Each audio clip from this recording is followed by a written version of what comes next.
Beaucoup parlent, est-ce qu'il y a une vraie banque physique? Et je me rends compte une chose, c'est qu'on a beau faire une banque 100% mobile, les gens veulent voir qu'il y a une agence. Où est-ce qu'on vous retrouve? Le fait de ne pas avoir un point physique fait peur aux gens.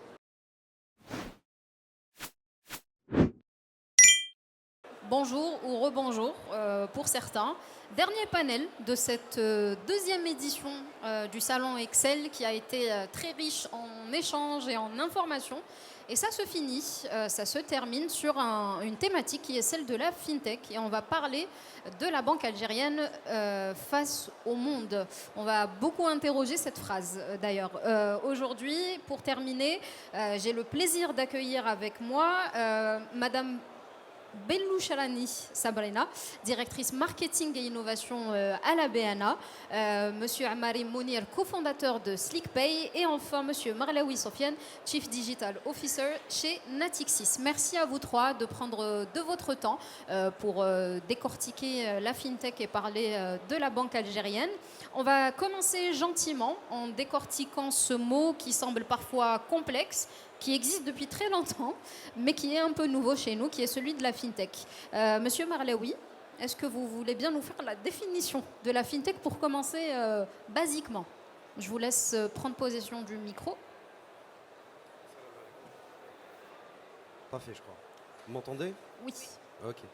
Bah, déjà, je vais demander à... Salam alaikum. On va demander à notre public qui sait c'est quoi une FinTech. Je connais à la balou. Ah, Abdel Manem, déjà... Bon, il y en a deux. Il y a quelqu'un qui a levé la main derrière. Une idée. Quelqu'un a une idée où je m'attends à FinTech? Ok. FinTech, Financial Technology.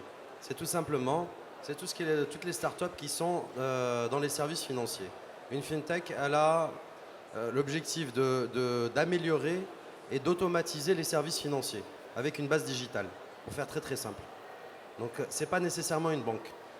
Donc on a par exemple un exemple de FinTech avec SlickPay, on a Fatoura ici, qui sont des FinTech algériennes. Voilà. Eh ben justement, on va commencer par présenter SlickPay. C'est quoi SlickPay et comment ça fonctionne, Mounir Amari? Bonjour tout le monde, merci pour l'invitation. SlickPay, c'est tout simplement une plateforme, une passerelle de paiement disponible sur sous différentes formes, donc en application web, mobile, et sous forme d'API pour l'intégration des paiements en ligne dans des sites e-commerce. Donc pour tous ceux qui ont besoin d'intégrer le paiement en ligne dans leur site web e-commerce peuvent utiliser SlickPay, et même ceux qui n'ont pas de site e-commerce, donc même les commerces de proximité, les magasins, etc., ont la possibilité d'utiliser SlickPay pour faire des encaissements via QR code. D'accord. On passe à Madame Boulchelani. On va parler de WinPay. Alors, est-ce que ça fonctionne de la même manière? Est-ce que vous pouvez nous la présenter, s'il vous plaît? Bonjour tout le monde. Donc, WinPay BNA est une application de paiement mobile se basant sur le scan d'un QR code, mais aussi un parcours de paiement de facture. Il y a une version pour les commerçants afin qu'ils puissent générer justement le QR code, et puis la version des particuliers pour effectuer le paiement. On a aussi rajouté, comme je vous disais, le parcours de paiement de facture. On a jusqu'à présent pu gagner la confiance de plusieurs grands facturiers, et plein d'autres vont suivre très très prochainement. Voilà. Super. Et pour finir, les présentations, on va parler de Banksy, première banque mobile en Algérie. Lancée en 2018, le bilan est-il positif jusqu'ici? Oui, donc en avril dernier, Banksy a fêté ses 5 ans. Je repose la question. Je connais ma Banksy. Beaucoup ça plus fait que plaisir. la FinTech. Bah oui, Banksy, c'est une FinTech, mais dans la banque. Donc c'est la banque mobile de Natixis Algérie. Donc depuis 5 ans. Ça veut dire quoi une banque mobile? Ça veut dire que vous êtes dans votre lit, un vendredi matin, vous voulez ouvrir un compte bancaire, vous faites tout à partir de votre téléphone. Donc vous ouvrez votre compte, même les documents à signer, c'est 100% digital. Donc le processus est 100% digitalisé. Vous créez votre compte, vous commandez vos cartes, même une carte Visa, chéquier. Demain vous êtes en déplacement, il y a une opposition, il y a un virement. Vous faites tout à partir de votre téléphone. C'est dématérialiser la banque, tout simplement. Je reviens du coup à la BNA parce que vous avez une offre digitale, justement. Bien sûr, la BNA a aussi sa propre application. Nous avons commencé en 2017 par avoir notre offre e-banking. Et tout de suite après, notre application BNatic qui permet non seulement d'accéder aux comptes, à différents comptes du client, mais aussi d'effectuer des opérations telles que les virements, comme disait mon très cher collègue, les oppositions sur carte, les commandes de chéquier, et voilà, une large panoplie de fonctionnalités à effectuer comme voilà, chez vous, sans vous déplacer, 24 heures sur 24 et 7 jours sur 7. Avant de Mais parler... permettez-moi Oui, juste pardon. de continuer. La BNA ne s'est pas arrêtée là. Elle a mis en place l'offre pour la demande de crédit. Donc, on peut effectuer une demande de financement en ligne. Je parle de financement parce que c'est les crédits conventionnels, mais aussi les financements islamiques. Et on s'adresse aux particuliers, aux entreprises et aux professionnels. Et aussi la préouverture de compte en ligne. Pourquoi on parle de préouverture? Parce que le client doit quand même se présenter au moins une fois au niveau de l'agence pour signer les spécimens de signature. Voilà, c'est des contraintes réglementaires. Il y en a toujours. Avant de parler de la banque algérienne face au monde, j'aimerais qu'on parle de l'Algérien face à la banque algérienne. Tout comme le paiement en ligne, le paiement électronique, la banque souffre aussi d'un manque de confiance de la part de l'Algérien. Je m'adresse d'abord à vous, Mounir Ammari, par rapport à SlickPay. Justement, est-ce que cet argument de confiance fait que plus d'utilisateurs se dirigent vers des applications comme la vôtre? En fait, on connaît tous que tout ce qui est digital, pas que c'est-à-dire le domaine des paiements, pas que l'utilisation de la carte. Tout ce qui est digital fait un peu peur à un utilisateur qui n'a pas l'habitude d'utiliser ces outils. D'autant plus que c'est une question d'argent, donc il va envoyer ou bien transférer de l'argent via une application. Je vais dire que c'est la question qu'on nous a posée le plus ici le salon. Donc, on a reçu beaucoup de monde, le stand, et la sécurité. Donc, si vous permettez, SlickPay est aujourd'hui conforme à des standards internationaux. PCI DSS et Payment Card Industry Data Security Standard. Donc, c'est des standards internationaux de sécurité des données de carte. Donc, on s'est conformé à ces standards. Puis on a eu l'homologation du GIE, donc on est homologué par le GIE.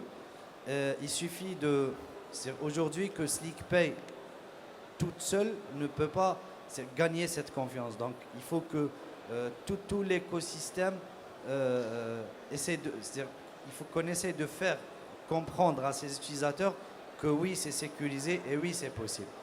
Et on en revient du coup aux banques. J'aimerais bien savoir comment la BNA, comment Natixis compose avec ce manque de confiance. Et j'imagine que du côté de Banksy plus précisément, c'est certainement des utilisateurs avertis et qui n'ont pas cet argument-là.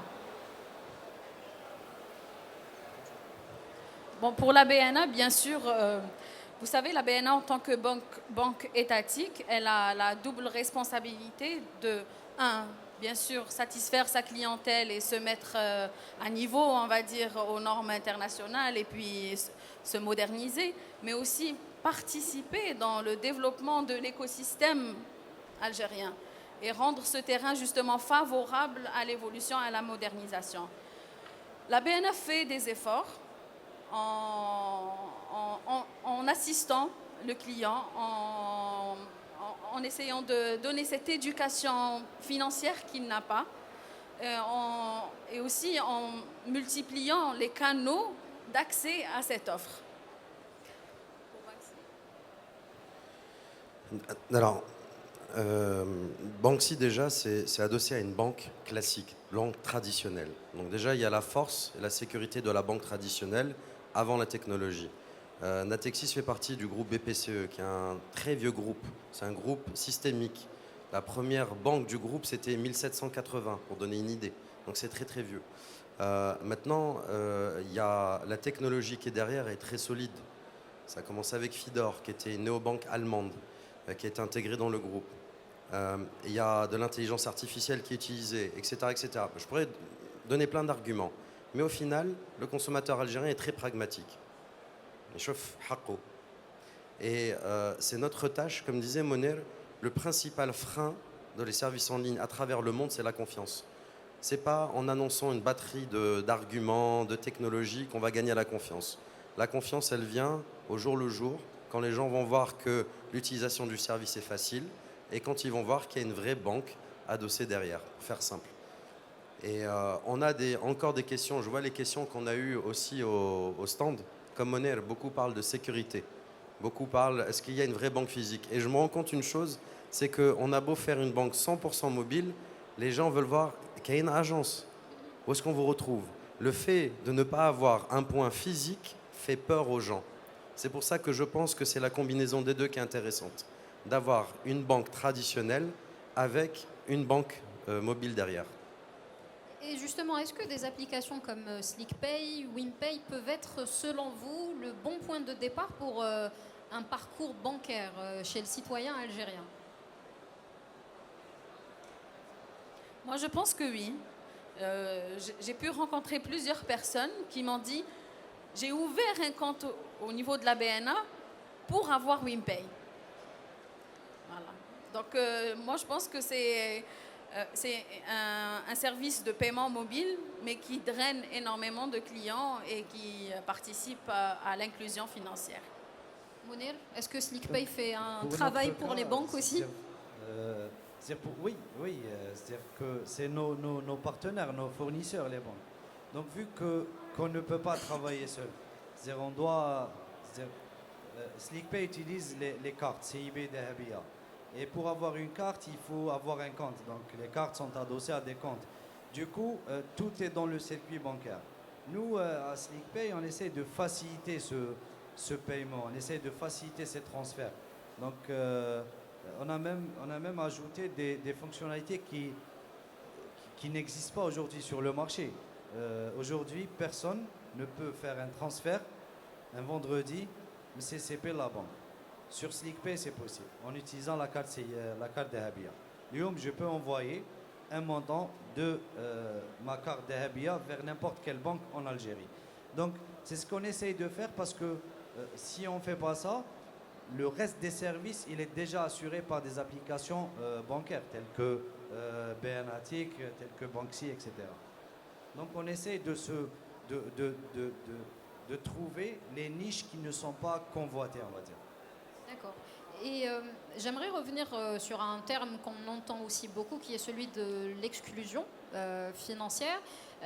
En Algérie, mine de rien, les deux, on les oppose. En Algérie, je vous donne un chiffre, du coup. En Algérie, on enregistre plus de 48 millions de connexions mobiles.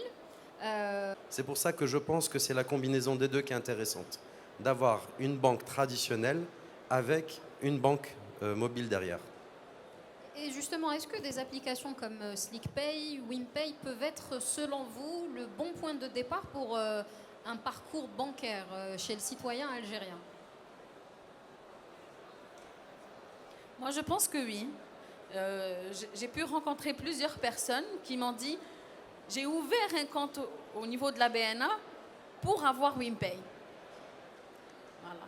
Donc, moi, je pense que c'est un service de paiement mobile, mais qui draine énormément de clients et qui participe à l'inclusion financière.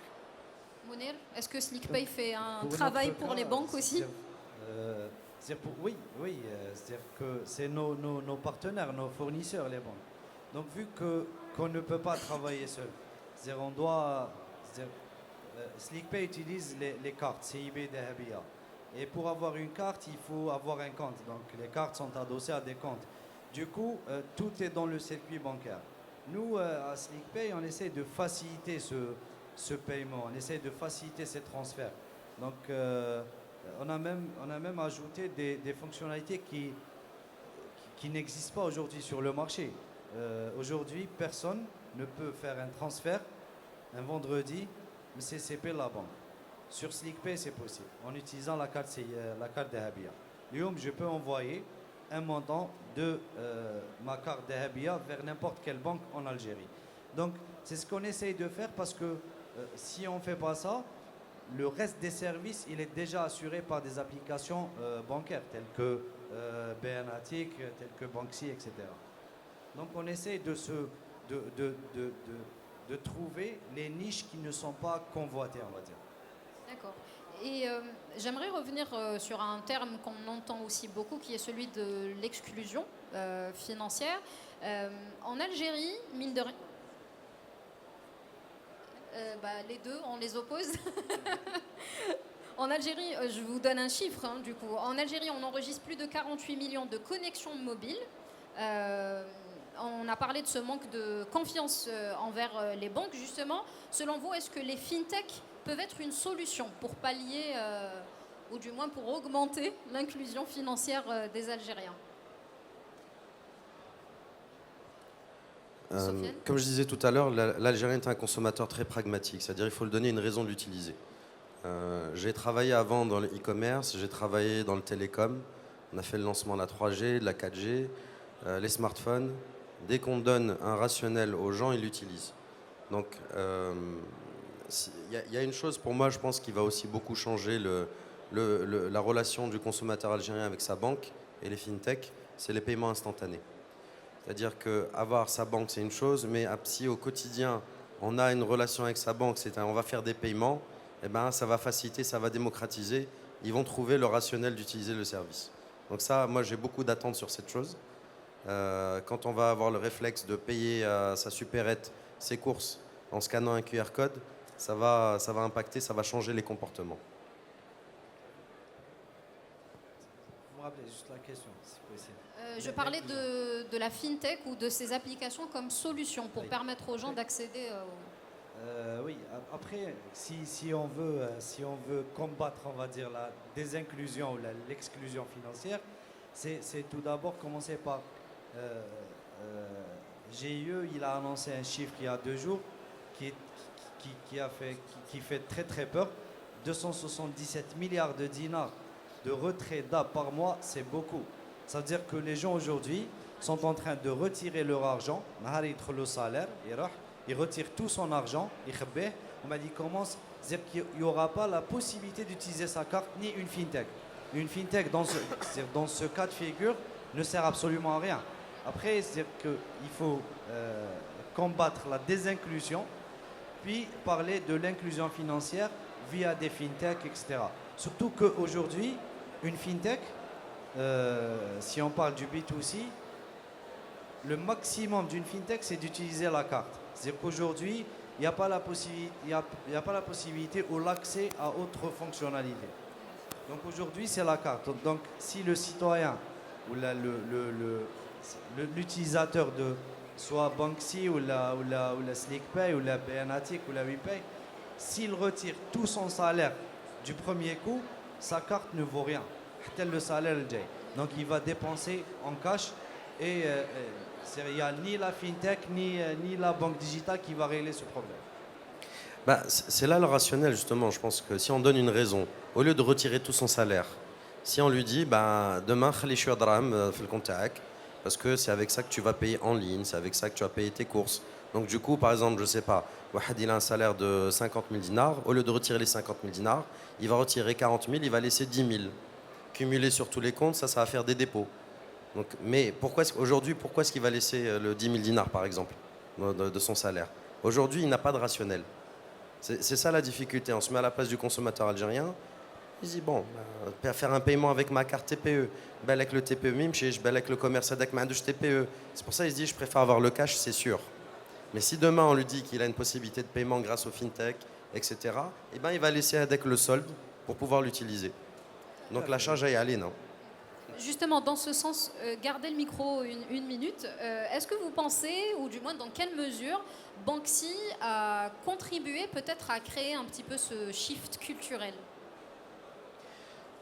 C'est la facilité du service. Je donne des cas concrets. Je vais donner 2 mises en situation.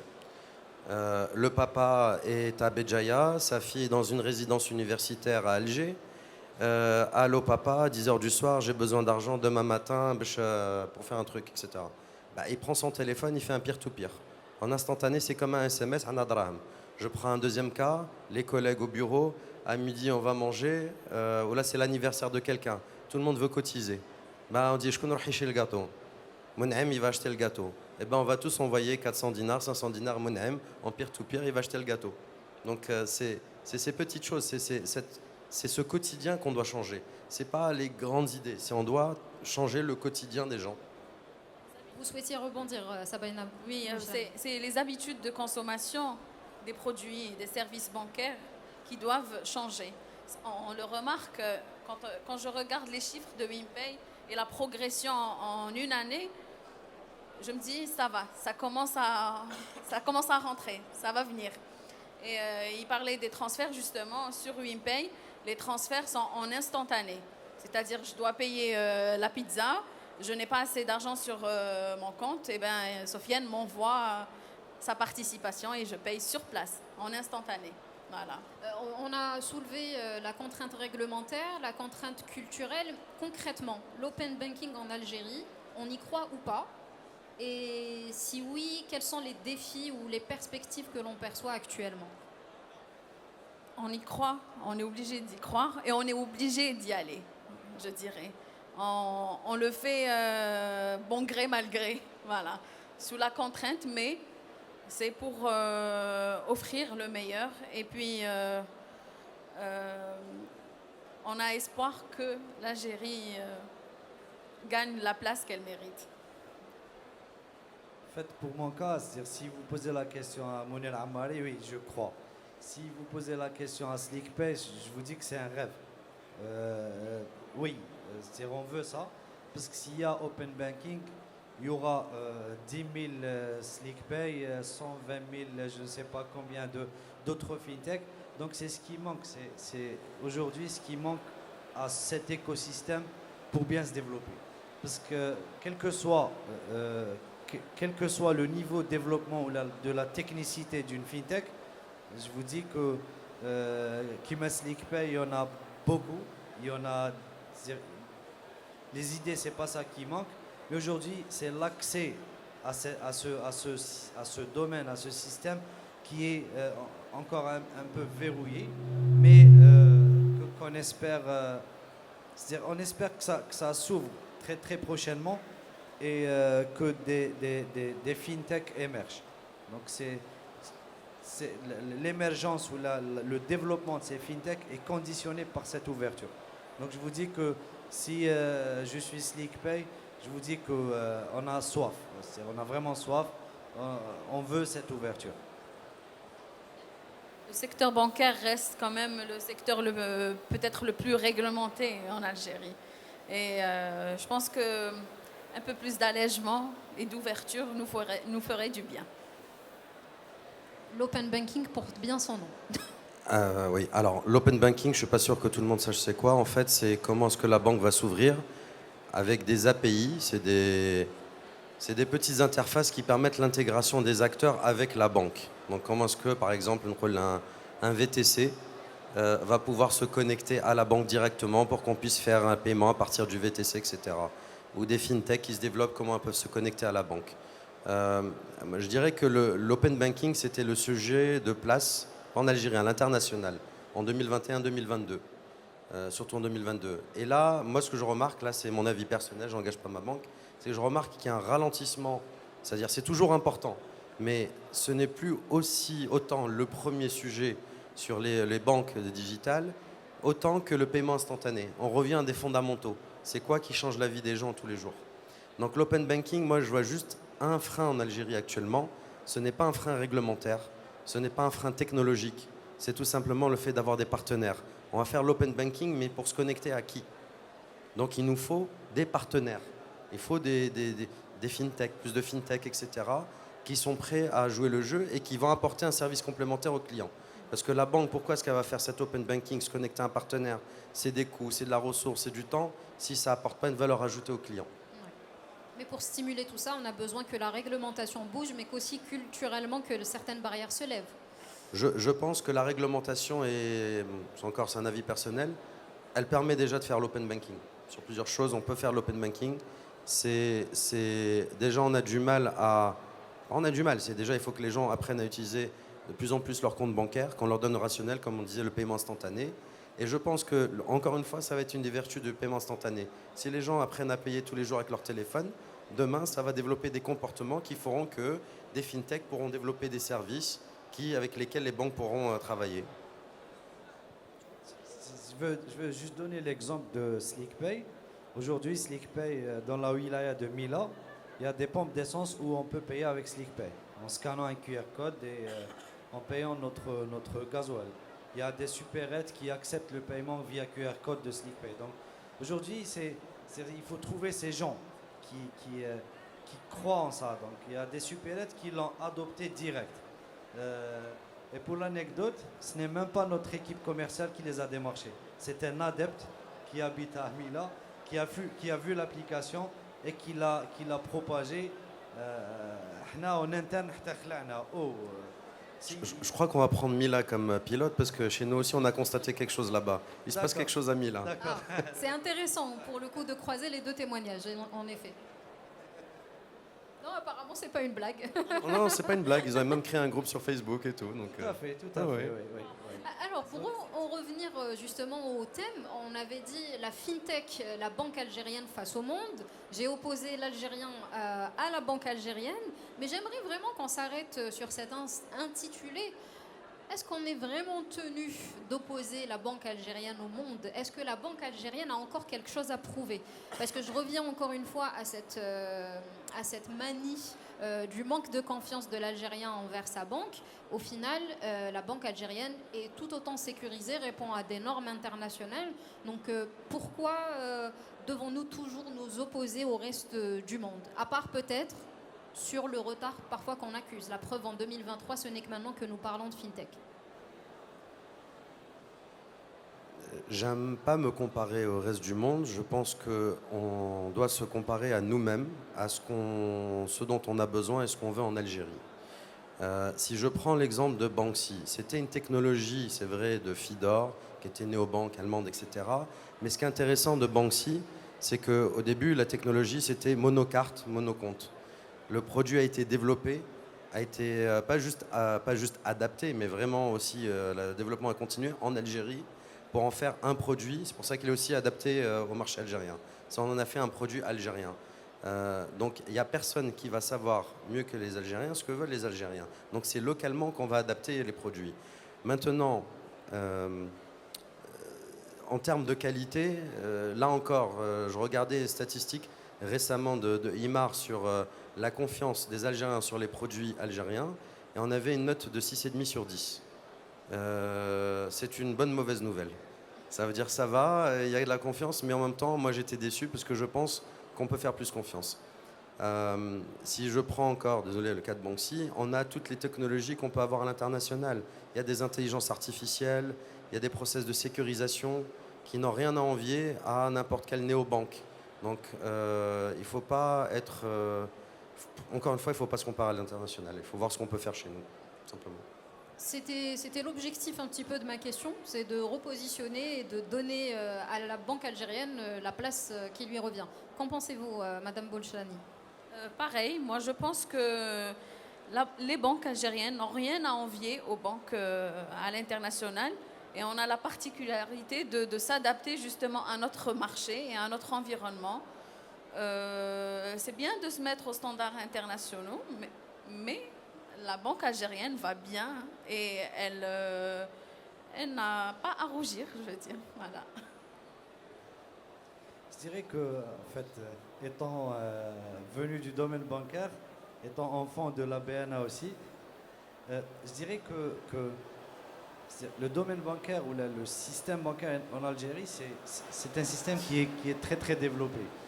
Et comme l'Algérie est un pays de cash, aujourd'hui, c'est-à-dire, au Sénégal, une banque qui a un réseau de 400 agences ou de 300 agences.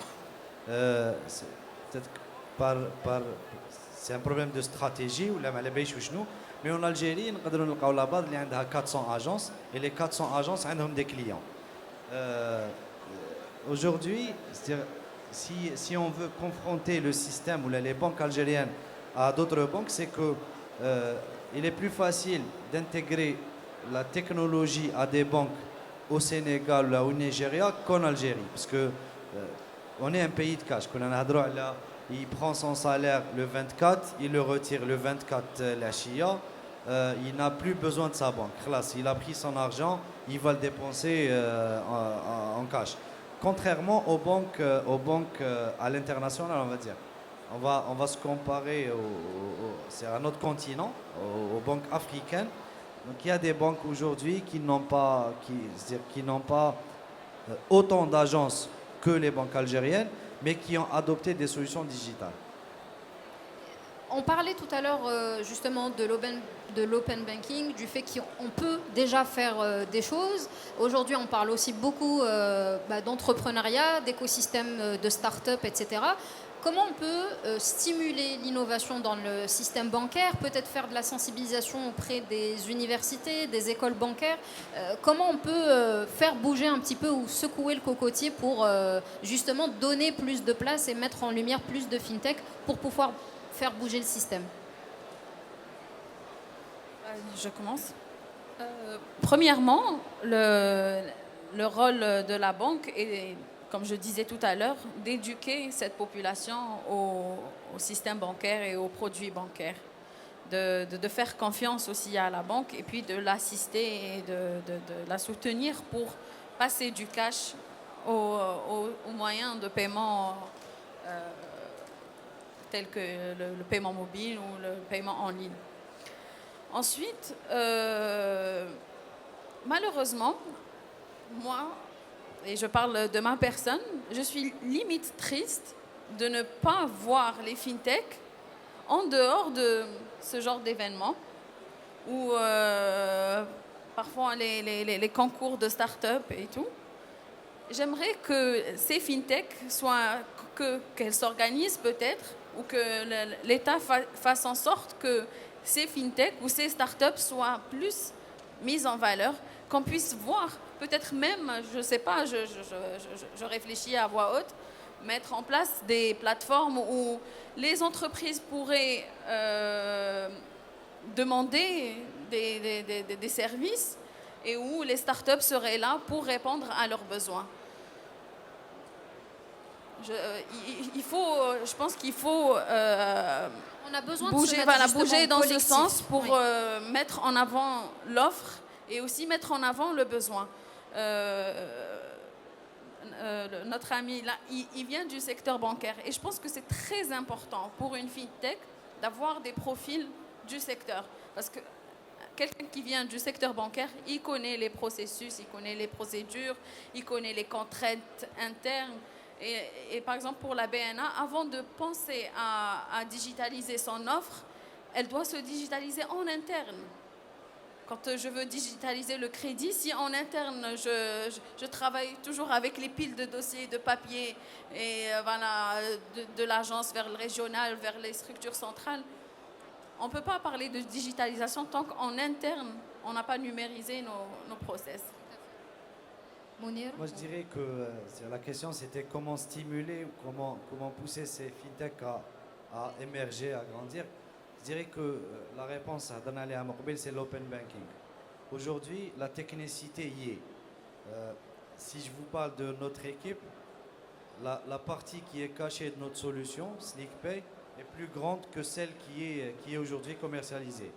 Comme a dit ma collègue, donc étant venu du secteur bancaire, j'ai freiné pas mal de fois les développeurs parce qu'eux, ils sont là en train de créer. Je fais le filtre. Ça, c'est interdit. On ne peut pas utiliser ça pour l'instant. On laisse peut-être la loi. Mais aujourd'hui, simuler une émergence de start-up ou de fintech, c'est l'ouverture à ce marché. Moi, je dirais que tel récemment, il y a eu le 6 août, je pense, la nouvelle loi ou le nouveau code des marchés publics. C'est à ce moment où on a donné la possibilité à la start-up d'accéder à l'entreprise étatique, où ils ont mis une nouvelle procédure négociée directe pour les start-up labellisées. Mais avant, une start-up ou une fintech ne pouvait pas accéder à ces marchés. parce qu'il y a ce qu'on appelle le code des marchés publics qui freinait tout le monde. Donc il faut participer à un appel d'offres. Généralement, les appels d'offres sont c'est-à-dire les exigences ou les barres sont trop élevées au point où une start-up ne peut jamais espérer, c'est-à-dire même pas participer. Donc, Les 3 derniers bilans. voilà, les 10 marchés similaires, etc. Voilà. Alors que la start-up, peut-être qu'elle n'est même pas créée, mais l'idée est là. Lyoum, alhamdoulilah, on va dire que le code des marchés a changé. Il y a la possibilité d'accéder à ces marchés. Donc c'est ça, il reste l'open banking pour le cas des fintechs, je parle. Parce que le système bancaire aujourd'hui, il est fermé. Pour des raisons de sécurité, pour beaucoup de raisons qu'on comprend, étant banquier, je comprends parfaitement, mais je pense que c'est la clé. Sofiane Marlaoui. Je dirais que ce n'est pas spécifique au fintech, c'est tout l'écosystème des startups. Il y a deux choses sur lesquelles on doit faire attention. Si je peux me permettre un conseil à tous ceux qui se lancent dans des projets de start-up, etc. Un, ça a été cité, la connaissance de la réglementation. On voit des gens qui se lancent dans un projet, qui développent quelque chose, parce qu'ils n'ont pas fait attention à telle réglementation. Donc ça, il faut comprendre les règles du jeu si on veut jouer. La deuxième chose, c'est ce qu'a dit Moner, il faut arrêter de développer si on ne sait pas à qui on va vendre. Dans le digital, il y a une chose qui est très importante, c'est qu'on peut co-construire le produit avec le futur client. Donc on va réfléchir avec ses potentiels clients. D'abord, on va voir qu'est-ce qu'ils veulent. Et ensuite, on va développer ça. Le développement, la technologie n'est qu'un outil, ce n'est pas une finalité. C'est un outil. C'est d'abord comprendre le concept. C'est pour ça que vous disiez, c'est bien d'avoir quelqu'un du métier. Oui, il faut d'abord comprendre le métier, ce que veulent les gens, et ensuite on va développer. Pas l'inverse. Donc ça, c'est les deux principaux points sur lesquels je pense qu'on est un petit peu défaillant. Et je pense que pour aider ça, c'est l'accompagnement. C'est pas spécifique au fintech. C'est spécifique à tout l'écosystème digital en Algérie. Donc arrêtons d'avoir juste des développeurs. Avec tout le respect pour le développeur, sans eux on ne serait pas là. Mais arrêtons d'avoir juste des développeurs. Commençons à avoir des entrepreneurs qui ensuite vont utiliser la technologie pour développer et allons chercher la réglementation. C'est fondamental, c'est basique ce que je dis. J'ai l'impression que je dis la vérité, la palisse, mais oui, les gens ce sont des rappels importants. Les on gens est là pour ça. ne vérifient pas la réglementation avant de se lancer dans une activité. Donc j'étais avant administrateur d'un centre d'entrepreneuriat. Je vous rassure, c'est pas spécifique à l'Algérie, aux Algériens. Partout, les gens font cette bêtise. Donc revenons aux fondamentaux. Se rappeler que ce n'est pas toujours une histoire technologique, mais qu'il y a une réflexion métier. En parlant de réglementation, Pardon, il y a un point aussi très important que vous avez cité, je pense qu'il faut revenir dessus. C'est nous, les banques ou les entreprises en général, très intéressant, c'est qu'au lieu de développer et aller chercher ensuite les clients, de faire des sortes de challenges. Je pense que vous l'avez mentionné, c'est très important. C'est que d'abord, et c'était la base de Vivatech à Paris, c'était ça le concept, c'était des entreprises qui arrivent avec leurs besoins et qui les mettaient sur la table, et donc du coup des startups se développaient pour répondre à ces besoins. Donc on sait que dès le départ, si elle se développe, elle répond aux besoins, elle a déjà un client. Donc ça, je pense que c'est quelque chose qu'on doit développer chez nous. Vous voulez... Oui? Non? Ok. Avant de passer aux questions du public, une petite parenthèse justement pour en revenir à la réglementation. Donc on le sait, il y a une loi qui vient de passer au sujet de la protection des données, la 1807. Je voulais savoir si vous pensez en termes de confiance, à partir du moment où on sensibilise vraiment l'utilisateur à cette loi-là et qu'il soit conscient qu'il est protégé, est-ce que vous pensez que ça peut jouer en faveur des offres digitales bancaires ? Je vais dire, on n'a pas attendu la loi, le 1807, c'est avec l'ANPDP, c'est l'Agence nationale de protection des données personnelles. On n'a pas attendu la loi, je pense, les banques, on a fait attention dès le départ, mais effectivement... Mais le fait d'appuyer, de surligner... Mais c'est bien pour convaincre les gens, c'est comme une certification, ça rassure de savoir que la donnée personnelle n'est pas en train de se balader n'importe où, n'importe comment. Donc je pense que c'est pas... On ne le voit pas comme une contrainte, au contraire, on le voit comme une façon de rassurer les clients encore plus, même si nous, on sait que la donnée est protégée. Je pense que aussi l'Algérien en général n'a pas encore cette maturité de données personnelles. C'est pour ça que j'ai parlé de sensibilisation. On va louer une robe, on laisse notre pièce d'identité. Moi, je trouve ça pas normal. Voilà, on va louer n'importe quel petit bijou à 2000 dinars, on laisse son permis ou sa carte nationale. Moi, je trouve ça vraiment pas normal. Et pourtant, l'Algérien le fait sans problème. Les banques ont toujours eu un système de sécurisation des données personnelles et de protection. Donc, pour la BNA, je sais que quand la loi est sortie, limite, ça n'a rien changé. Oui, clairement. Voilà. Mais pour le public, Mais c'est pour le une autre public, ça perception. pourrait être un argument supplémentaire pour le convaincre D'ailleurs, à faire confiance justement à la banque. On avait parlé de cet exemple en off, Monsieur Marlaoui, du fait de recevoir le code à part. Et les gens ne comprenaient pas forcément, ils y voyaient plus une perte de temps. Oui, Est-ce en que fait, vous pouvez quand, nous en quand parler vous ouvrez un compte sur Banksy, par exemple, vous commandez une carte Visa ou votre carte CIB, on vous livre la carte et on attend pour vous livrer le code. Il y a des gens qui ne comprennent pas. Voilà, pourquoi est-ce que la carte est venue, pas le code avec? Pour des raisons de sécurité. Vous ne voulez pas que le livreur ait votre carte et votre code en même temps. Eh bien, ça, par exemple, c'est comme ça qu'on fait en Algérie. Et à l'étranger, je vais pas citer le nom de Wahda qui s'appelle P. Afsa, qui livre tout en même temps. Bah, ça veut dire qu'en Algérie, on est plus propre. C'est pas que la technologie. On est plus propre dans nos process de travail, quand on parlait de face au monde. Donc effectivement. Comme Voilà. quoi l'Algérie est parfois avant le monde et non pas face. Effectivement, à la BNA aussi, on livre la carte, puis le code. Mais comme tout se récupère au niveau de l'agence, contrairement à Banksy, le client, quand il se présente, il récupère les deux. Mais en fait, ils sont envoyés séparément. Voilà, Oui, même en agence. Mais je veux dire, le client récupère le même jour sa carte et son code. Mais comme Banksy est une banque en ligne et ça prouve que justement Banksy fait attention justement à la protection de ses clients. Et c'est pour ça que c'est important d'en parler. On doit vraiment réussir à faire ce travail-là de sensibilisation auprès du grand public. Est-ce qu'il y a des questions?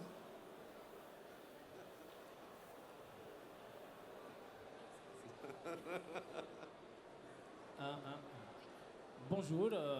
Bon, c'est pas vraiment une question, mais je pense pour moi c'est juste pour la partie de la vulgarisation où là comment on peut motiver ou là enfin, les individus donc le secteur public enfin, à utiliser à se digitaliser en termes de finances donc fintech. Je pense que le premier point c'est question de taxation, parce que là, les Algériens, on est d'accord que qui touche IGB, sensible. On a vu ça, l'introduction le timbre fiscal pour les achats en espèces. وين الناس في زارا ولا يلقاو بلي عندهم un timbre de 1% alors يقولوا علاش عندي هذا لو timbre سي باسكو راح تخلص بار enfin espèce دونك معليش نخلص بار كارت ونخلي 400 دينار في جيبي. Je pense que c'est un point très important. Oui, l'État a une volonté, il y a une volonté pour pousser l'utilisation donc les outils HADO, c'est de taxer les personnes qui utilisent. L'exemple déjà de Banksy, je ne sais pas, il a la BNA la même chose, mais Banksy, je pense que, enfin là, ma connaissance, la seule banque où les retraits de la carte CIB interbancaire ما فيهاش 35 دينار. Donc ما تخلص 35 دينار. باطل. Et je pense que c'est Banksy برك اللي عندها هاد العفسه. Moi personnellement bon عندي AGB اسمح لي mais فتحتها صافي très longtemps. مرحبا بك. Mais je suis obligé d'aller زعما malgré que c'est juste 35 dinars mais جو سي با علاش عندي هاد ليدي تاع لازمني نروح لاجي بي باش ندير ان روتري مالغري كو نقدر نروح نابورت كال بونك جوست على جا 35 دينار دونك اذا ما كانش هاد لو بوين ديجا نبدا نقص لا تاكساسيون لي بايمون لين جو بونس منير كونفيرمي لي على لا تي في دونك تهبط لا تي في كي كنت تيليزي بايمون لين كونتريرمون على البايمون بار اسبيس ولا بار شيك دونك جو بونس كو كاين بوكو دو ميزور en termes de taxation يقدروا يكونوا pour motiver enfin, les personnes ou les entreprises à utiliser des méthodes digitales. Donc voilà. Alors, la taxation pour l'incitation. Non, il y avait juste effectivement la TVA préférentielle à 9%, le 19%. Voilà, c'était sur le e-commerce, ça a été retiré. Ça a été retiré, je pense. C'est revenu à 19%. Mais je pense que le principal frein est à la première utilisation. Comme je disais avant, je travaille dans le e-commerce. Je ne peux pas donner des stats ici, mais les stats, qu'est-ce qu'elles nous disent? Elles nous disent que les gens qui ont utilisé le e-payment la première fois, en bas, ils l'utilisent. C'est-à-dire, c'est la première fois qui est difficile. Dès qu'ils voient, ils passent à dire que la première étape, on bas, c'était plus important que de dire une TVA préférentielle à 9%. Donc, il peut y avoir des incitatifs, effectivement. Peut-être pas sanctionner ceux qui n'utilisent pas, mais plutôt donner un avantage à ceux qui utilisent. Mais ce n'est pas une question d'argent. C'est une question vraiment de confiance, de passer le premier pas. Donc, c'est de l'éducation. Et ça, c'est tous ensemble. Les fintechs, les banques, les salons comme ça. Il faut vraiment donner le mérite aux organisateurs parce que des salons comme ça, c'est des coups d'accélérateur aussi. Donc ça, pour moi, c'est plus important que les incitatifs fiscaux. Mounir Amari. Pour mon cas, on est très quotidiennement confronté à ce problème.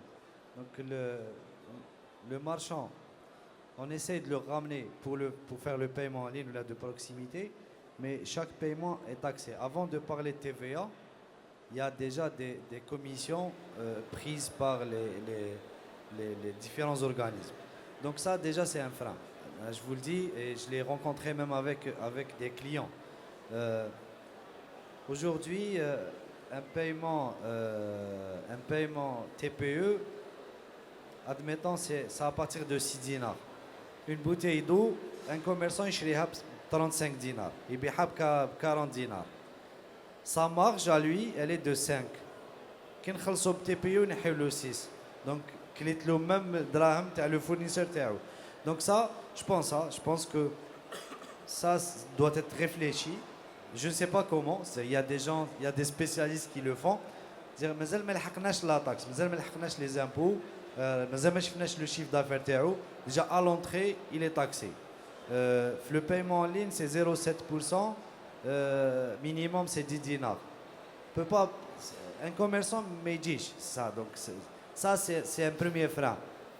Comment remédier à ça? Comment régler ça? Il y a des spécialistes, on laisse ça aux spécialistes. Ce n'est pas ma spécialité, donc je ne m'engage pas. Je peux donner peut-être un petit début de réponse, c'est qu'en fait, chaque canal de paiement a ses montants. C'est-à-dire, par exemple, même à l'étranger, on ne va pas sortir sa carte Visa pour acheter une bouteille d'eau à la supérette. On va sortir peut-être sa petite carte locale ou on va aller sur le contactless qui est le msrouf, l'équivalent à porte-monnaie. La carte porte-monnaie, oui. Voilà, la carte porte-monnaie. Donc chaque montant, on va dire, on va avoir son type de paiement. Donc effectivement, payer avec sa carte TPE pour une bouteille d'eau, mettre le commerçant, c'est pas intéressant. Et c'est pour ça que peut-être les paiements instantanés seront sur des montants plus petits et pourront accompagner ça. Voilà. Les technologies sans contact, aides de paiement sans contact, vont aller sur des montants plus petits.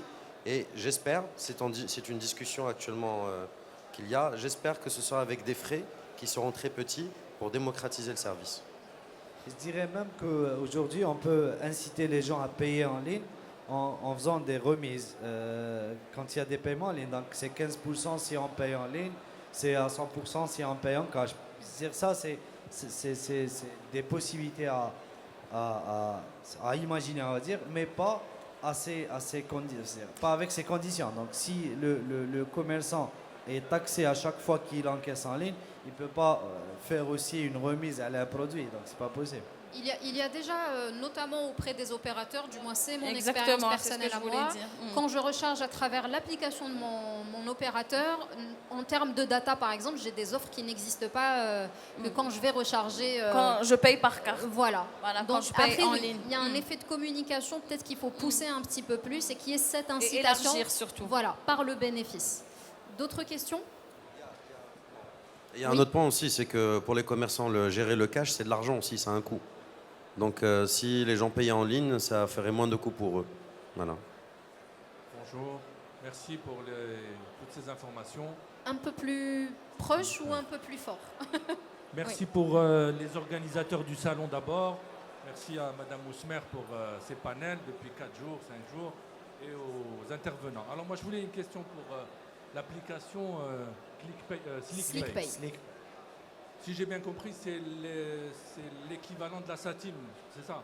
C'est une couche au-dessus de la SATIM. Voilà. On est servi par la SATIM. Voilà. Et vous aviez parlé du PCI IDSS. Est-ce qu'on ouvre droit en tant que plateforme? C'est une certification que nous avons fait. Voilà. C'est Est-ce pour... que- hein? Est-ce qu'une plateforme algérienne, enfin j'ai assisté au panel du e-payment, le PCI DSS c'est pour les paiements via les cartes internationales, c'est ça? Non.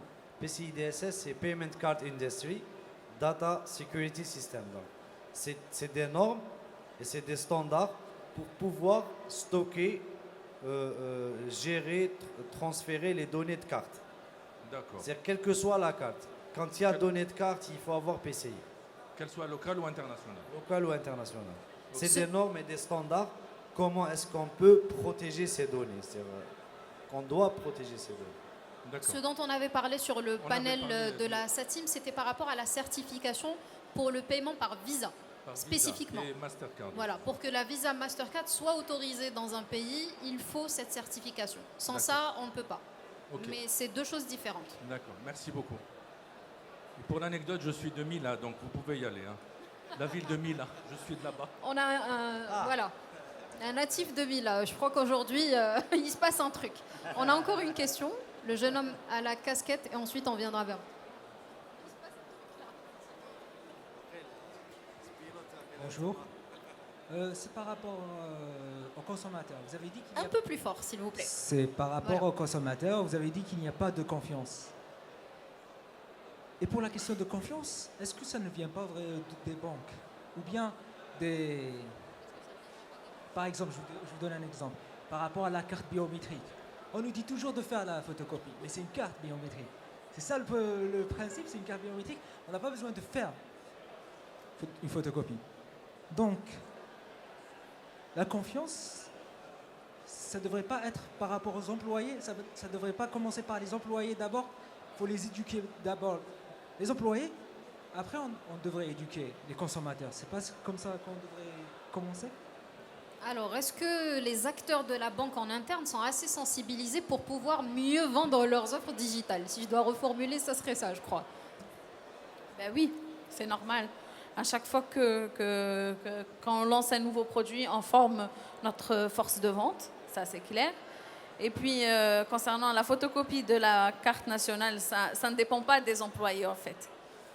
C'est beaucoup plus haut, ça sert à rien, voilà.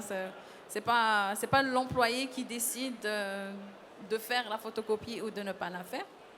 Et je disais, non seulement on fait des formations aux commerciaux, mais aussi on les dote d'outils pour disposer de cette information à n'importe quel moment pour se rafraîchir la mémoire. Et bon, après, il y a le couscous interne qui se fait, bien sûr. On ne va pas le dévoiler. Sur Banksy, vous êtes chez vous à la maison, vous faites pas de photocopie. Vous prenez en photo votre carte d'identité et vous l'envoyez, c'est tout. Vous-même.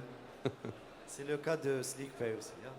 Une photo de la carte, il y a un selfie et on va valider l'identité de la personne. On a encore une dernière question par ici.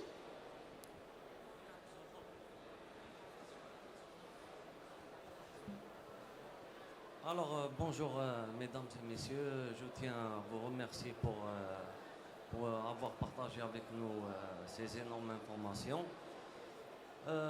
Bon, comme a dit le très cher Un monsieur... peu plus fort. Et là, vous m'entendez très bien? C'est bon. Très bien, très bien. Alors, comme il a parlé, cher monsieur, pour les cartes bancaires, c'est surtout un problème de culture. Par exemple, l'ancienne génération, elle a surtout tendance à ne pas trop faire confiance aux banques, vous voyez. Et le problème que j'aimerais citer, et d'ailleurs qu'on ne cite pas, peut-être pas tout le temps, c'est surtout ici en Algérie, on a tendance à aborder la pyramide de haut que normalement de l'aborder à partir du bas et monter progressivement, si vous voyez. Je vous donne un simple exemple. Par exemple, on est en train de passer à la 4G, à la 5G et tout ça, or que nos installations sont dépassées, si vous voyez. Genre, Donc ces problèmes-là, ils ont beaucoup tendance à nous mettre des bâtons dans les roues. Vous voyez. Donc j'aimerais que... Alors c'est une très bonne question justement parce qu'on n'a pas parlé des infrastructures. Aucun souci pour nous, les infrastructures fonctionnent, vous ouvrez votre compte, vous avez une connexion, c'est suffisant, hein, votre connexion avec votre opérateur est suffisante pour ouvrir votre compte.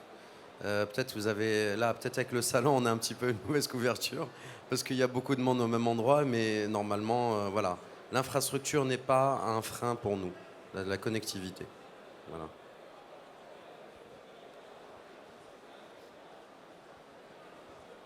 Bon, très cher monsieur, merci pour votre réponse. J'ai oublié de vous donner par exemple un exemple banal. Lors de l'affichage des résultats d'examen par exemple, on va parler du brevet moyen ou du baccalauréat. Par exemple, si tout le monde y accède en même temps au site, il y a des saturations. Vous voyez. Donc il y a des frises de... Je comprends, mais ça ensuite, c'est de la technique, c'est prévoir les capacités pleines côté IT et les dimensionnements sont faits en conséquence, c'est-à-dire qu'il y a une démarche de sécurité, donc on n'aura aucun problème là-dessus parce que c'est prévu pour un flux, c'est comme si on dit on met une autoroute pour 2 voitures, donc il n'y a pas de souci.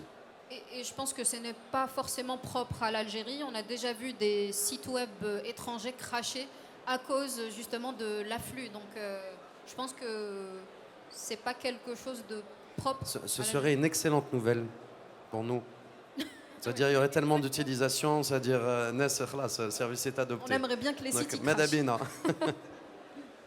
D'autres Madabina questions? Konoga qui m'a mis là. Alors, j'aimerais poser une question.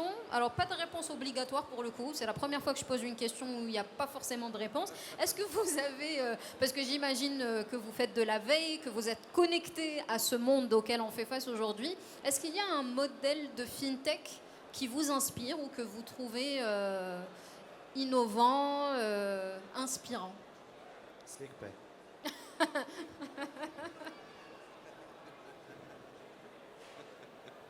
Effectivement, SlickPay est un concept très intéressant, au même titre que beaucoup d'autres, pas beaucoup d'autres, quelques autres applications de paiement mobile. Pour la BNA, ça reste un challenge d'être différent, de se distinguer un peu de l'offre de la concurrence. Et c'est toujours bien d'avoir des concurrents pour se donner le défi d'évoluer et d'aller plus loin. Oui, là on parle du marché local. Mais si on regarde à l'international?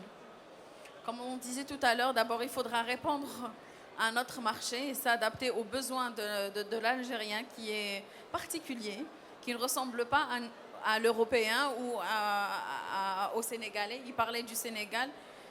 J'ai eu l'occasion l'an dernier de me déplacer justement et le paiement mobile est complètement différent de ce qu'on peut voir en Algérie. Alors oui, je tiens quand même à préciser, ma question n'est pas dans l'optique de s'inspirer d'un modèle et de dupliquer, mais juste peut-être une sorte d'étude de cas que vous trouvez intéressante et qui a pu peut-être impacter un pays ou une localité. C'était plutôt dans ce sens. Très bien. Pour l'Algérien, peut-être une solution qui regroupe le tout, peut-être une seule application pour tout, une méga application où il pourra regrouper peut-être tous ses comptes dans différentes banques, où il n'aura pas à se déplacer, voilà, mais où il aura quand même une adresse en cas de pépin. Voilà, je pense. Sofiane Merlaoui, un modèle international que vous trouvez remarquable? Je peux pas le citer. Ils font quoi? Je peux pas le citer, mais non, je peux pas le citer parce que c'est une inspiration pour le marché algérien justement. Donc je vais rejoindre ma collègue, je vais prendre la réponse facile. C'est l'application, la fintech plutôt, pas nécessairement l'application qui va répondre aux besoins des clients algériens. Je pense qu'on mérite le meilleur, tout simplement. En Algérie, on mérite le meilleur service pour ne pas se comparer à ailleurs. C'est la fintech, c'est le produit financier qui fera que c'est plutôt ailleurs qui va se comparer à nous. C'est La ça mon carte rêve. Joker est sortie aujourd'hui. Voilà. On a une question? Oui. On en a deux finalement. Le micro arrive. Ah ok, bah merci. Bah, j'ai failli mentionner ça à votre place, Monsieur Mrelaoui, hein, pour ne pas... Mais bon, c'est pas le but. Il y a plein d'exemples dans le monde entier qui devraient nous inspirer. Mais ma question, beaucoup plus, elle est à madame, qui représente la BNA, un des plus grands acteurs bancaires publics dans le pays, qui a une certaine obligation justement d'être à la hauteur. Nous voyons un petit peu les avancées qui se font les dernières années, et ce défi-là est pris par les banques publiques, vu que les 6 banques publiques possèdent pratiquement 85 ou un peu plus % du marché. Comparé, un peu plus, hein, vous allez me corriger si vous le souhaitez, les banques privées ont une certaine habitude, expérience, savoir-faire, etc., notamment quand ça concerne des fintechs ou des modèles pareils. Comment vous, à la BNA, vous avez approché ce problème-là? Là, peut-être qu'il y avait des retards, ou peut-être que vous souhaitez être à la hauteur, et je pense que c'est dans vos ambitions. Comment vous avez pris, ou comment vous entreprenez cette partie-là de vouloir faire une banque publique moderne qui puisse vraiment être la mère, peut-être, hein, d'une fintech algérienne future? Parce que je vous vois peut-être comme étant un acteur essentiel dans le développement d'une fintech qui soit à 100% algérienne. Je vous remercie. Une question très intéressante. Premièrement, la banque, la BNA, pour arriver là où elle est aujourd'hui, et il y a encore à faire. Hein. Je ne dis pas qu'on a atteint un sommet, on est la meilleure banque, mais il y a encore à faire. Il y a beaucoup à faire et on peut encore faire beaucoup de choses avec notre clientèle, en collaboration avec notre clientèle. Parce que c'est eux qu'on veut satisfaire en premier. Et comme je disais tout à l'heure, mais aussi participer activement à l'évolution de l'écosystème. La banque a fait des efforts énormes, mais il faut être en interne pour les mesurer, pour les peser, déjà sur le plan organisationnel.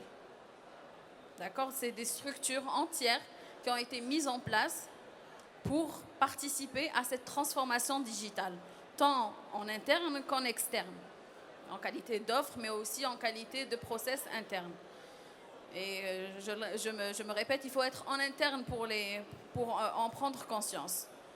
Deuxièmement, la banque a tracé un plan stratégique et des objectifs et a dit, voilà, moi, demain, je veux être là.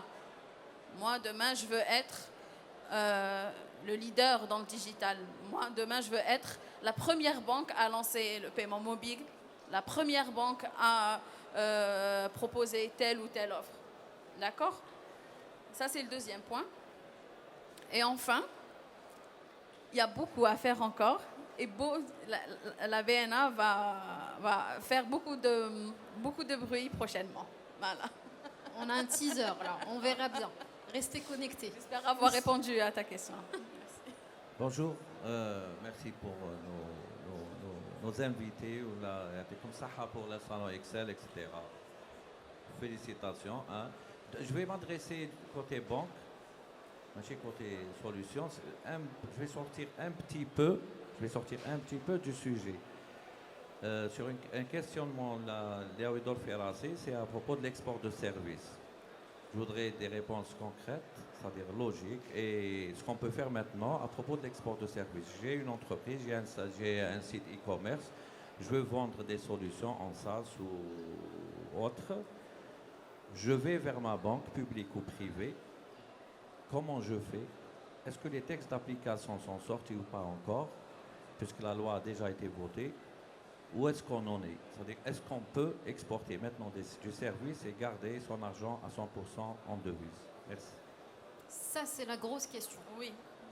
Quand je parlais tout à l'heure de contraintes réglementaires, je parlais surtout de ça. Effectivement, la loi a été votée, mais les textes d'application ne sont pas encore diffusés. Et voilà, là, la passation de marché, justement, la loi des marchés publics, est une sérieuse contrainte, justement, pour... et tout à l'heure, je voulais rajouter un point à la question, c'est que aussi on se fait accompagner par des partenaires et des compétences qu'on pourrait ne pas avoir en interne. Et justement, comme l'offre du monsieur que je connais particulièrement bien et que je félicite pour tout le travail qu'il fait, si la réglementation pouvait nous permettre de passer des marchés rapidement avec des fintechs ou des porteurs de projets ou des intégrateurs de solutions, ça serait l'idéal, même pour la banque, de faciliter cet échange. Donc pas de nouveau. Le moment, Affaire non. à suivre. On l'espère très rapidement. Sofiane Marlaoui. Au-delà de ces textes, je sais ce qui peut poser une frustration, c'est de ne pas avoir toujours des réponses claires des banques. Pourquoi en fait? C'est parce que la réglementation, c'est du cas par cas. C'est pas toujours facile de donner une réponse claire. Il y a beaucoup de détails qui peuvent changer la réponse. Exemple, vous avez effectué effectivement une exportation de service, mais est-ce que le service a été consommé par votre client à l'étranger? Est-ce qu'il a été consommé en Algérie? C'est ce qui va faire que, est-ce que vous rapatriez vos sous en dinars, en devises, en 50-50? C'est très souvent du cas par cas.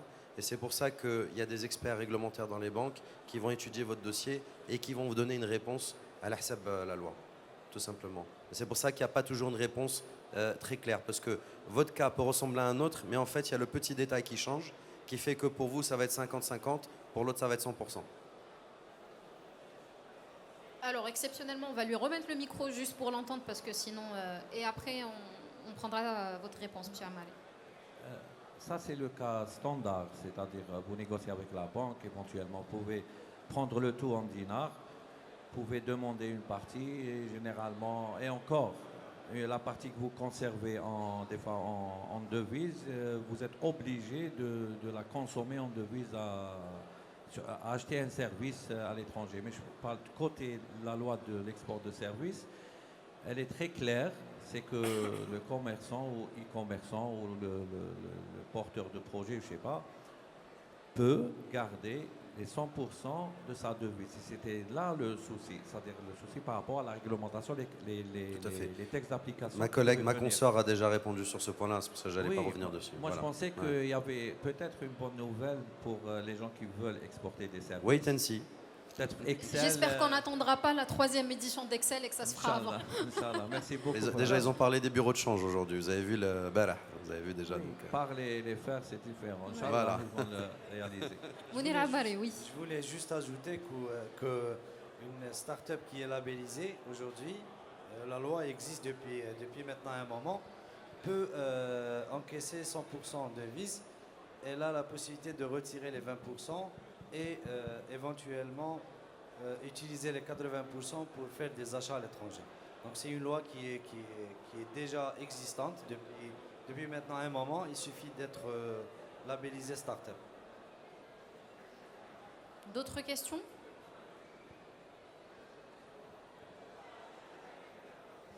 Je voudrais simplement parler de la vulgarisation de l'utilisation de tout de tout ce dont on a parlé depuis 5 jours.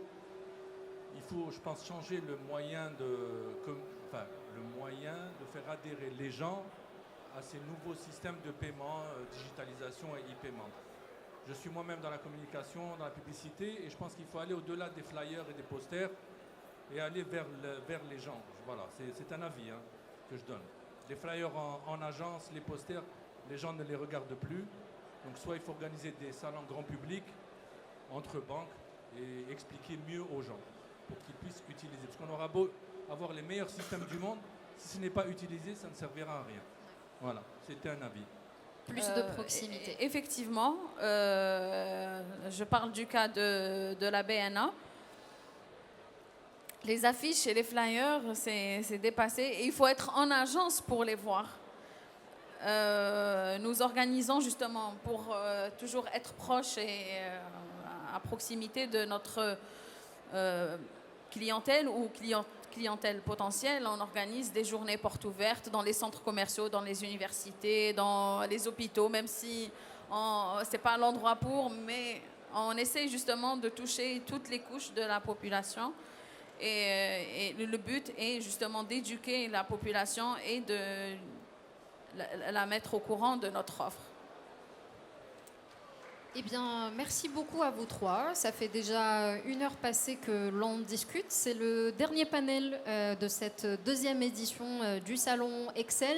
Merci à vous tous et toutes encore une fois pour votre attention. J'espère que les différents panels et les différentes rencontres que vous avez pu faire durant ce salon ont été bénéfiques, ou du moins vous laisseront repartir avec une réflexion amorcée. Il ne me reste plus qu'à vous souhaiter une bonne fin de journée. Je ne vous dis pas à demain, mais peut-être à l'année prochaine. Merci à vous et merci encore une fois à nos 3 invités. Excel Expo, the biggest e-commerce expo in Africa.